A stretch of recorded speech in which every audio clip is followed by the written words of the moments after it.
என்னங்க சாரியில கவர்ல போட்டு வச்சிருக்கீங்க? இது பாத்தீங்கன்னா இப்போலாம் வர வர பொம்பளைங்களுக்கு சாரி கட்டுறதுக்கே நேரம் இருக்க மாட்டேங்குது.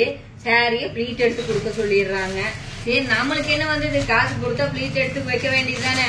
சரின்னு சொல்லி நம்ம ப்ளீட் எடுத்து வச்சிருக்கிறோம். நமக்கு பாத்தீங்கன்னா திருப்பூர் சாரி ப்ளீட்ஸ் அப்படிங்கிற பேஜ்ல இருந்து இதெல்லாம் எடுத்து கொடுத்துருக்காங்க.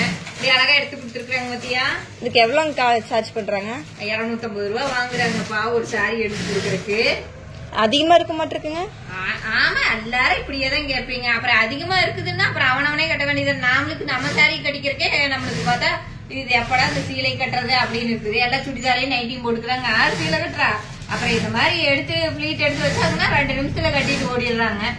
வீட்லயே ரெடி ஆகுறதுக்குள்ள வீட்டுல வேலையெல்லாம் முடிச்சு சோறாக்கி எங்காவது கிளம்போடுனா அதுக்கே போதும் ஆயிடுது. இப்ப எடுத்து வச்சுட்டு விஸ்குன்னு கட்டிட்டு ஓடிடுறாங்கல்ல. இது அதிகமா இருக்குது அப்படின்னா காசு இருக்கிறவங்க தானே இந்த மாதிரி எல்லாம் எடுக்க சொல்றாங்க. அப்ப என்னால முடியும்னு இருக்கிறவங்க எதுக்கு குடுக்கறாங்க? அவங்களால முடியும், 250 ரூபா கொடுக்க முடியும் அப்படிங்கறதுனாலதான் குடுக்கறாங்க.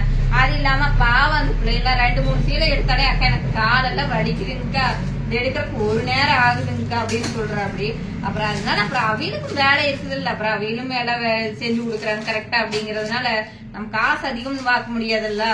எப்படின்னு பார்த்தா நம்மளுக்கு 2 கஸ்டமர் கொண்டு வந்து எடுத்து கொடுங்கன்னு நல்லா முகூர்த்த டைம்ல குடுத்துட்டு போயிடுறாங்க. இது எத்தனை வேலை இருக்குதுன்னு பாரு, எப்படி அழகா எடுத்து நம்ம கட்டினா கூட இவ்வளவு அழகா கட்டுவோமான்னு தெரியல. இவ்வளவு பாரு எப்படித்தான் எடுத்திருக்குதுன்னு பாருங்களேன், எவ்வளவு அழகா எடுத்திருக்குதுன்னு பாரு. இந்த சீலையில பாரு இப்படி மடிப்பு எடுத்து வச்சிருக்காங்க. ஆனா பரவாயில்ல, இது ஒரு வேலையை கத்துக்கிட்டோம்னா கைத்தொழில்னு கத்துக்கோ அப்படின்னு சொல்றாங்கல்ல. அந்த மாதிரி எல்லாரும் டெய்லரே ஆக முடியுமா? எல்லாரும் மேக்கப் ஆர்டிஸ்டே ஆக முடியுமா? பார்த்தா இந்த மாதிரி ஏதாவது ஒரு வேலையை கத்துக்கிட்டோம்னா சைட்ல நம்மளுக்கு ஒரு இன்கம் வந்துட்டே இருக்குமல்ல. அதனால இதுக்கெல்லாம் ரேட் அதிகம்னால சொல்லாதீங்க. ஏன்னா நம்மளால முடியாது, அடுத்தவங்க அந்த வேலையை கொடுத்து வாங்குறோம்னா அது எவ்வளவு ரேட்டா இருந்தாலும் செஞ்சுக்கிறவங்க தான் கொடுக்க முடியும், இல்லாதவங்க கொடுக்க முடியாது. நானே பார்த்தா ஐயோ இதுக்கெல்லாம் 200 ரூபா 250 ரூபா கொடுக்குறதுக்கு நம்மளுக்கு எங்கிட்ட போறதுன்னு நினைப்பேன். அதனால முடியறவங்க தான் கொடுக்குறாங்க. அதனால நம்ம ரேட் வச்சுன்னு சொல்ல முடியாதுல்ல. ஓகேவா?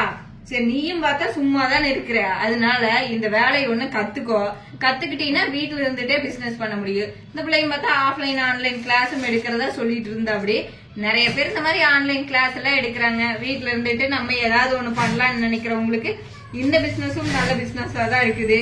அதனால இந்த வேலையும் யாராவது இதுல இன்ட்ரெஸ்ட் இருக்குதுன்னா நீங்களும் கூட இந்த வேலையை கத்துக்கலாம். பரவாயில்ல, முகூர்த்த டைம்ல பாத்தீங்கன்னா தைக்கிறதுக்கு இந்த மாதிரி நம்ம கிட்டயே வச்சு நம்மளையே ப்ளீட் எடுத்து கொடுக்க சொல்றாங்க. அதனால நீங்களும் ஏதாவது வீட்டுல இருந்து ஒரு பிசினஸ் பண்ணலாம்னு நினைச்சீங்கன்னா இந்த பிசினஸ் கூட ஸ்டார்ட் பண்ணுங்க. Thank you friends.